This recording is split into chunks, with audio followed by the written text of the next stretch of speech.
Welcome to Igniting Inspired Insight, a space for real conversations with incredibly beautiful humans. I'm your host, Jae, teacher, guide, and student of expanding and empowering energy and exploring everyday wisdom within us all. Each short episode, we explore 3 questions that open the door to reflection, resonance, and revelation.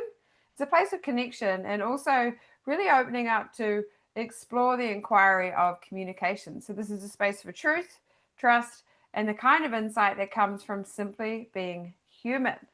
So, let's begin with today's episode. And today, I get to welcome a beautiful man who I met in winter up north and at a beautiful yoga studio, and his name is Ian. So I connected to him and I reached out and I said, "You want to jump on the podcast?" And he's like, "Sure." So here we are. So thank you so much for being here, and I want to hand it over to those who are listening or watching and ask, who is Ian? Hey Jay, nice to see you again. Thanks for having me. My name is Ian. I was originally from the UK. Had a very boring and normal upbringing, whatever boring and normal is. But I found my calling in life when I joined the police in the UK in 1984. Had a fantastic career. Did a lot of undercover and surveillance work. When I left the police in the UK, I came to New Zealand and worked with the police here for a number of years. When I left the police, I found another calling, which was writing books. And I've been an author of crime fiction for about 15 years now. And I can't believe how lucky I am that I didn't have just one career that gave me the job satisfaction that I crave. I've had two. Mm. Yes, you have. And 2.5, because you're also very good at something else as well. Well, yeah, I'm a bit of I get a bit obsessive about stuff, and I started going to the yoga studio and Pookie that you've been to. Loved Yes. it so much that I decided I wanted to be good at it. And then, as is my want, decided that the best way to be good at it was to do the teacher's course with no intention of actually teaching. And yet 2 or 3 years later, here I am teaching regularly, including lovely people like yourself. Yeah, so good. Being a teacher of teachers, I've experienced that a lot. People come along and they're like, "No, I'm just here for myself." And next minute, they're Yeah. and actually vice versa. Some people do the training thinking they're going to teach, and then they're like, "No, it was actually for me," and that's good too. It's a Yeah, beautiful definitely. thing. Well, that was the initial intention. I thought I could improve my own practice Hmm. by doing the teacher's course. And Hmm. yet things happen, life happens, Yes, life is good. yes, life is good. That's where I get to ask you our first question, which is the common thread. So, what is for you, Ian, one moment, belief, or experience that changed the way you see the world? Okay. My life has been a roller coaster rather than a life of gentle waves. I had lots of ups, lots of downs, and especially with the job that I used to do. So the thing I would go back to that I think most people would understand as being a pretty big deal would be waking up on Christmas Day 1991 and realizing I wasn't dead Mm, because I'd been badly beaten up the night before Christmas Eve. And when I woke up, obviously realized that it wasn't the end. And so that's basically changed everything that I've thought and done since that day. And it yeah, definitely wow. it still affects me today. I'm living with the effects of some injuries that happened that night. But Hmm. I wouldn't be here. I wouldn't be doing the things that I'm doing. I wouldn't have the great life that I've got if that hadn't happened. Hmm. Wow. Thank you for sharing. I can That's imagine I call them moments of impact. yeah. And how do you think? I mean, we could make an assumption, and it's obvious that it changed the way you see the world, but how did it change the way you see the world? Okay. At the time, I knew that I'd had a head injury that was established, but I was misdiagnosed at the time, and it was only about 5 or 6 years ago that I was properly diagnosed with something called borderline personality disorder, Hmm. which is a mental health issue. It affects the way that you think, it affects the way that you behave, and it explained a lot of the questions that I'd had of myself and people had had of me for Mm-hmm. years and years before that. Why is Ian like he is? Why is he doing that? Why does he behave like he does? And that Mm, answered a lot of the questions. I was able to get some counseling. I got some treatment. I then was able to get onto a clinical trial of a rather experimental drug at the time, mm-hmm. which has proved to be fantastic. Some would say life-changing. I definitely would. Yeah, wow. And I'm now at a stage where I don't worry about um, having dementia in the future. Mm-hmm. I don't worry about what life might hold for me in the future so far as mental health goes. And absolutely living life every day, every minute, every second to the full. Mm-hmm. Um, yeah, I said lucky earlier. I don't actually believe in luck. I tend to think that the harder you work, the luckier you get, And we create that. Yeah. 100%. I think it's another way of describing how grateful we feel, isn't it? When we say we're Mm. lucky. Um, Yeah, yeah. I, I would say that we're all products of our experiences and the choices that we make because of those experiences. mm-hmm. And therefore, we've actually got an awful lot more control over the present and the future that some people think they might not have. And I think that can be scary for some people, whereas I think I embrace the fact that I'm absolutely in control of my life as far as I'm concerned. Mm-hmm. Mm-hmm.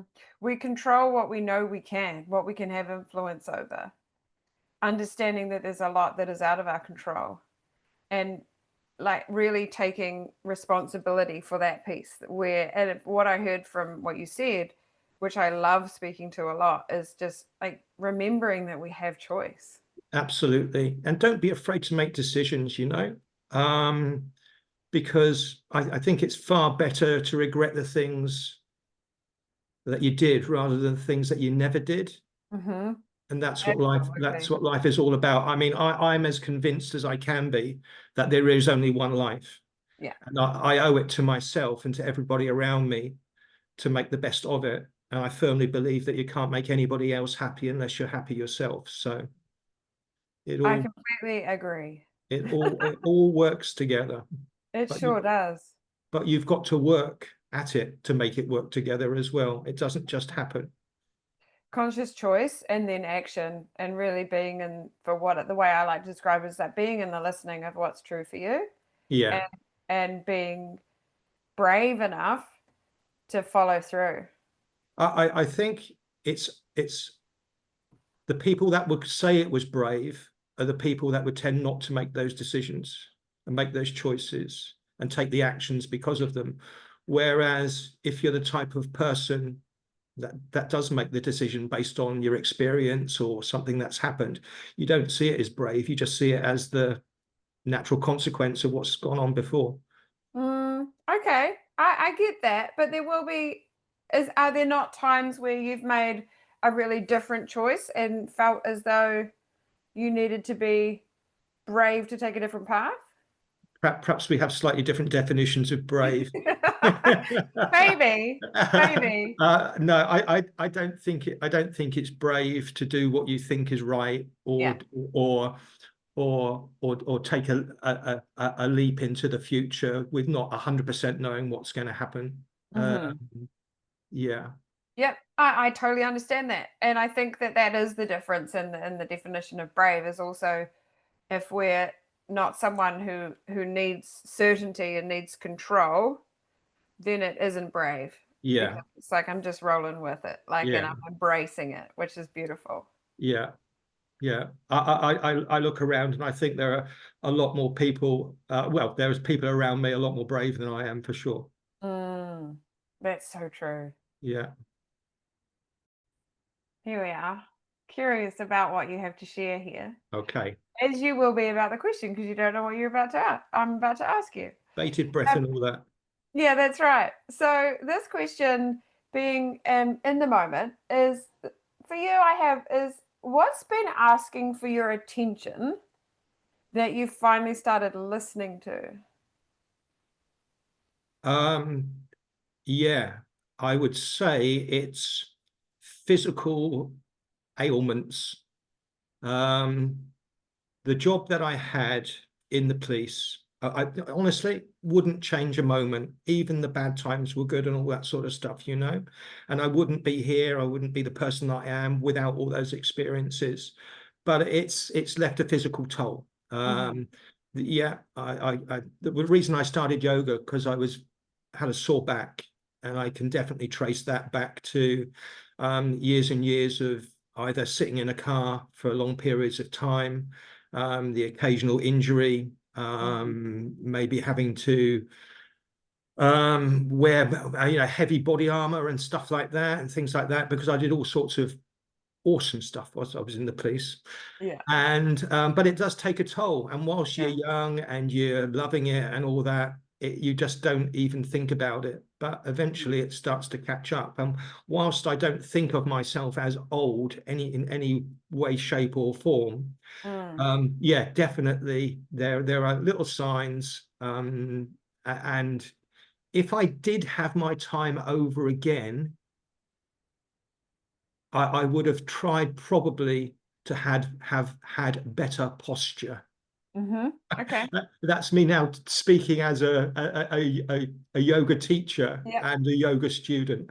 If Yeah. I'd had better posture as a young person growing Mhm. up throughout my adult life, I feel I wouldn't probably have the ailments and the aches and pains that I've got now. I love that insight, and that I mean, I actually never really considered that, but completely agree. And we also like now with our knowledge as a yoga teacher, we know how much posture can affect not just our physicality, Yeah. but our confidence and all of those beautiful things. Yeah, yeah. I mean, it links to so many other things. I mean, obviously, physical, mental well-being, they're so intertwined. They Hmm. cannot be separated. That they are one and the same thing. Hmm. And if one is a little bit off, then it's going to affect the other. I remember when I first started yoga, and I went there for I thought for the physical, you know, Yeah. and yet at that point in time life was quite tough and I was having a lot of emotional issues and mental health issues. And what I found was after I got into it and where maybe a couple of months into it, I could have maybe just even if it was just 3 or 4 seconds per class Hmm. of calm and peace Hmm. and not have that mental stress. It's like fuel. And yeah, that helped me no end. And just Hmm.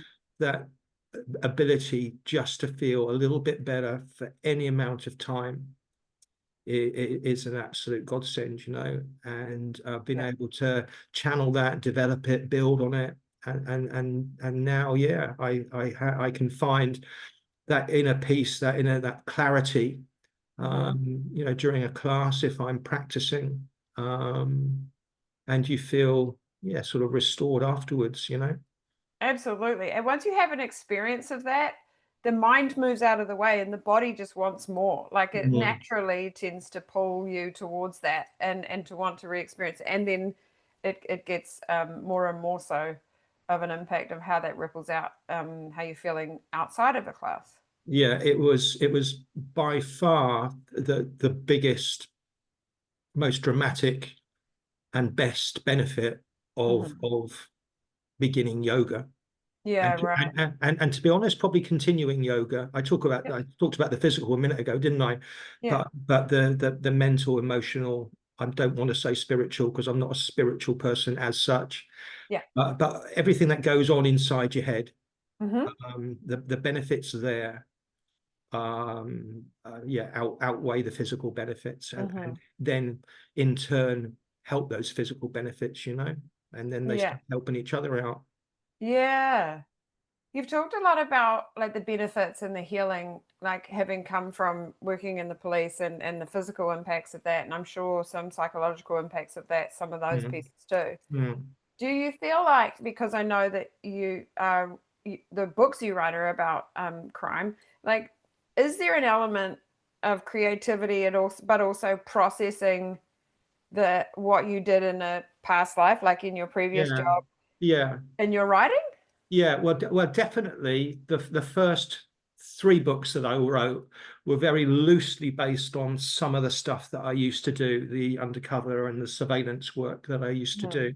Okay. And the reason for that is because, like everything else that I try to do in life, I want to be as good as I can at it. And I Mhm. thought, I've got all this research material, I've had all these experiences, I'd be nuts not to use it. Mhm. And therefore, yeah, the first three books very heavily influenced in a loose way. Um, the second one, even more so, in a slightly different way too.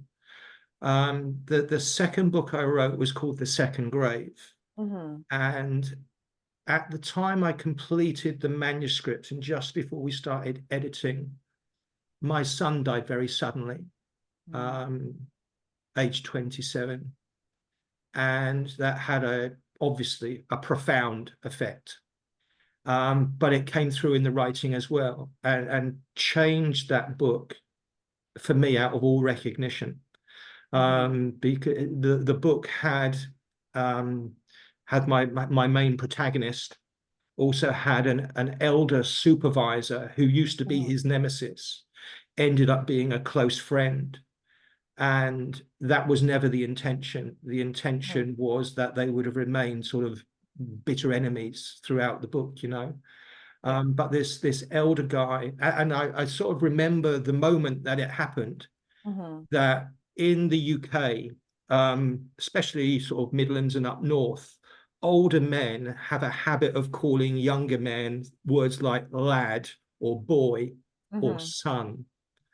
And out of nowhere, whilst I was doing the editing, this older guy called my protagonist's son one time, Mhm. and it just changed from there. And it Yeah. ended up like a father-son relationship, which I'm really, really happy about. Mhm. And whenever I read it, I'm really glad that the book turned out the way it did. Obviously, there's a big part of me that wished it had never happened Yeah, of because of course. other things, but I was glad that I was able to use that experience for ultimate good, you know? Mhm. Let it channel into something that can be expressed. Yeah, for sure. Yeah, yeah. The fact that I was able to let the emotion out, if you like, in the way that I did through the writing Yeah. was like a sort of healing experience. It definitely helped. Yeah. And that's kind of why that led me to the second question was around that, because I haven't written a book myself, and I guess it depends on the nature of the book and the topic and things like that, but I wondered about, how much of a healing process that could be. And I bet it's different if you're writing an autobiography or if you're actually writing about your story. However, I feel like creatively there's other ways to do that. Yeah, I'm not sure that anybody can write anything without it being slightly autobiographical somewhere along the line. Okay. Because how can you possibly write anything without putting something of yourself in it, you know? Whether Yeah, right. your Yeah. thoughts, your feelings, whatever, that's you, isn't it? Yep. So it's yeah, in that respect, it's got to be autobiographical. I love that insight, and I'd never considered that. Thank you. Yeah. Yeah. Um, yeah, that's beautiful. I'm going to ask you more about the book, but we'll do that after you ask me my question. Okay. Okay, here we are. So, segment three, which means, Ian, that you have a question for me. I do. Okay, it's in a couple of different parts, if that's all right. Bring So it. my question to you, Jay, is if you could go back at any time to visit your younger self, to give you your younger self a piece of advice, Hmm. A, would you actually go and do it, knowing that that could actually change who you are right now? Mm, And if you would go back, what age would you go back to, and what piece of advice would you give yourself? yeah, okay. Well, I love that you've given that two parts because I'm a firm believer that everything that I've been through and all that I've experienced been is meant for who I've become. So even with the hardest, darkest, don't wish them on anyone experiences that I've been through, Yep. I'm now at a place where I understand that not necessarily that it was meant to happen, but I see what I learned from it. I've Mm. seen what it has created within me. Yeah, And because I'm someone who I do what I do because of what I needed in order to get to the healing that I have. And that's what I like with the yoga and with the Reiki and all of those things are a part of my journey that was my healing and then has now is available for others. So I wouldn't change that for anything. that makes me However, happy. yeah, but if I could, or if I could do that and it didn't change who I become, Hmm. which I don't believe is true, but Yeah. let's say it didn't, I think it would be like what as you were asking, so I wasn't expecting this answer, um, would be to go back to myself at high school, where I literally thought, and I think, and a lot of people do because I work with students, I thought the world was against me. So I didn't let myself enjoy the moment. Yeah, I literally thought that I was less than everybody else. I wasn't cool enough. I wasn't thin enough. I wasn't this. I wasn't that. I wasn't this. right. And I just didn't let myself express. I just didn't like enjoy the body I had because, like, wouldn't we love to go back to the teenage body in some degrees? I mean, in terms of energy and all of that. But that's what I would do. I would be, because and I reflect because I see that in my and teenage clients now. It's just like the world is so caught up Yeah, in how many people we have, how many people like us, and trying to be cool. yeah, yeah, yeah. So I would go back and just tell her to take a fucking chill pill and have a good time. I'm quite happy about that. Yeah, yeah, yeah. The fact that you're happy with who you are right now Yeah, I don't have means regrets. means the world. Yeah. You tend to find that people that say, "Oh yeah, I'd go back and I'd say this." They Hmm. can't be very happy with where they're at right now, and that's a real shame. I agree. Because yeah, yeah, because my answer would be no, I wouldn't even go back Yeah. Yeah. because I don't want to change how my life is this second. Hmm. Talking to Yeah. you with Vivi in the other room, my Yeah. dog out in the garage so it doesn't bark. A load of books next to me, which I've got to do stuff with over the next few days. Yeah. Forget about. So yeah, yeah. No, Um, I hear you. And that perspective of not, no, I wouldn't change a thing, which I completely agree on. I'll note for those who are listening, is coming from two people who have been things through experiences that we really are still sometimes challenged by. yeah. And there's still a lot of pain. But it doesn't mean I wish things were different. Mm, Because mm, and the reason for that, which I know confuse people, especially like with losing my sister or for you losing your son, when I say I don't wish things were different, is because it it it only hurts to feel that way. yeah, that's That's right. why I say that. Yeah, yeah. Yeah. And the fact is, if you did go back, if things did change, there's no guarantee that they change for the better, is it? Well, that's You true. know. Yep. And so I remember the first day that I was on a surveillance course, hoping to get selected. And this guy came in who I knew of. He was an older detective who was a surveillance teacher, and his first words when he came into the room were, "You are only limited by your imagination." Mm-hmm. And seriously, I cannot remember the amount of times that I've used that line for myself, for my children, for Mm-hmm. people that I know. I'm sure, and I know that I put it in a book as well because I think it's that important. Yeah. Um, Yeah, I and agree. if I'd actually realised that the day before I started my secondary school, my school life would have been very, very different. A little Yeah. bit like you, I felt Yeah. not unworthy, but I didn't get school and school didn't get me. And it's Mm-hmm. only now, or in later on, that I realised that I wasn't as stupid as I thought I was at the time, and everybody else thought I was. It's Yeah. just because they couldn't teach me how I needed to learn, and I couldn't learn the methods that they were using to teach. Yeah. And so if I'd known that just letting my imagination have free reign and using all those thoughts, things could have been different. That's not to say they would have been better or worse, because like I said, it wouldn't have changed anything, but it might have been a bit different, and it would have been awesome at the time. Mm. And it's so valid, that quote. I mean, that's a moment of impact too, because it's clear for you is that him walking in and saying that to you. And I mean, that's a reminder for me.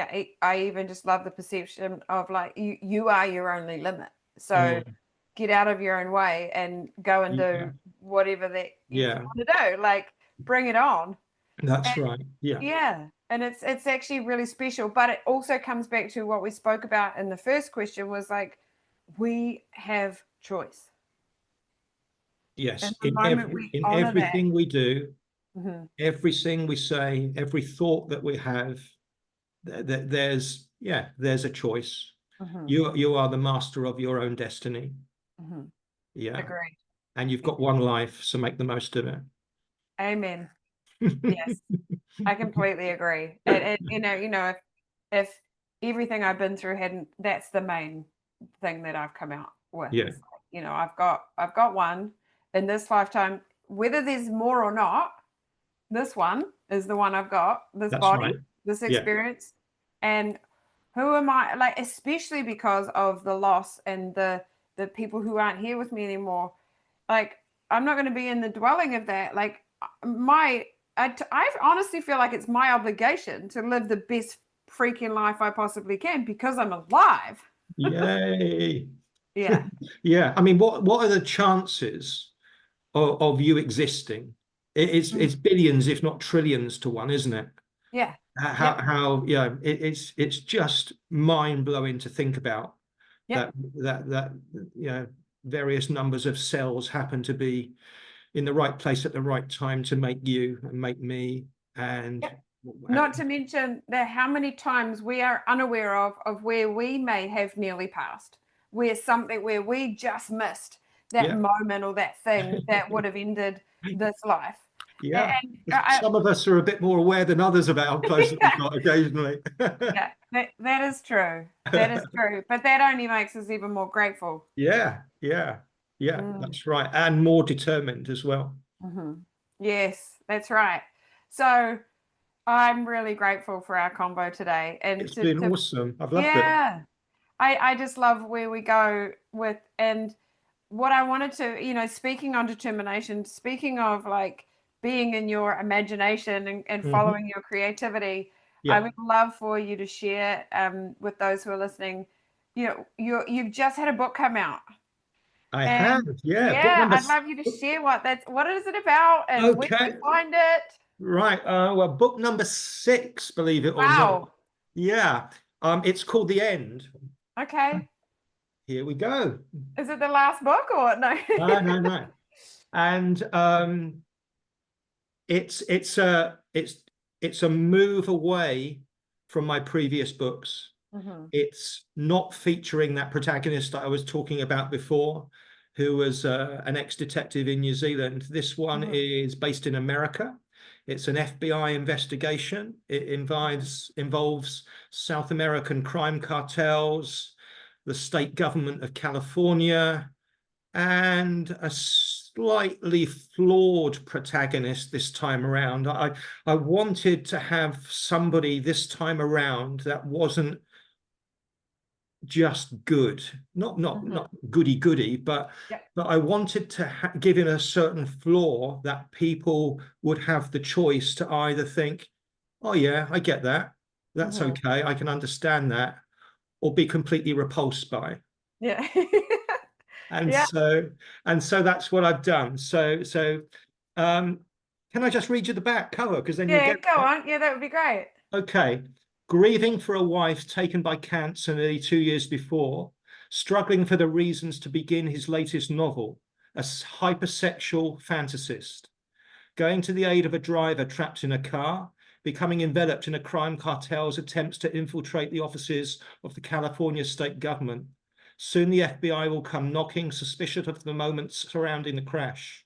The cartel appear determined to silence, and the FBI remain unsure if he's on the right side of the law anyway. any man would struggle to navigate the next few weeks, let alone a man who's lost his wife, all motivation to write, and the ability to control his lustful thoughts. Sometimes there does not seem to be an end to the trials of life, or all you can do is pray for the end to come. But sometimes it's the end that enables you to begin again. Wow. I know a few people who will definitely be like, I need to find that book. And how Yay. do they find the book? Okay, well, it's available. What do they say in all good bookshops? Yeah. um, in New Good. Zealand. Yeah.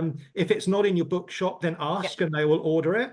Yeah. Cool. You can order through my website, which Mhm. is ianaustinauthor.com, or Cool. you can also order it as a paperback or as a Kindle on Amazon.